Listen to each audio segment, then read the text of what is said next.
dadka labada dhinac degan in ay nolol fiican helaan hadafkeena ugu horeeya waay waa Ethiopian waa run laakiin waa Soomaali at the end of it ugu dambeynta waa dad Soomaaliyeed xuduudda dheer ee Ethiopia aan la leenahay waxaan ugu malaynayaa dalka Ethiopia dalka ugu xuduud dheer xuduudda la leh inaan nahay 1700 kilomitir qiyaastii inta xuduuddaas aan kala leenahay dhul Soomaaliyeed dhul dad Soomaali ay ku nool yihiin waay labada dhinacba ee muxuu ahaa xuduudda sidoo kale Kenya xuduudda aan la leenahay ayadana ku dhawaad 1000 kilomitir 900 kilomitir gaaraysa labada dhinac waxa ku nool dad Soomaaliyeed waay hadda adigu sidee u dhihi kartaa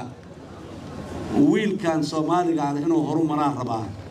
kan ilma abtiga ama ilma eedada ay yihiin oo dhinac kala degan inuu horumar ma rabo منطق يعني هذا المعقولة ما Soomaalida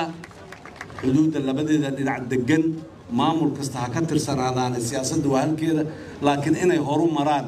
oo noloshoodu ay qorxoonaato oo ay macno yeeshaan ayaan rabnaa wax kasta oo fududeynayna dawladaha deriska waa kala shaqaynaynaa annaguna waa ka shaqaynaynaa ka dawladda federaalka ahaan haddii aan la yiraahdo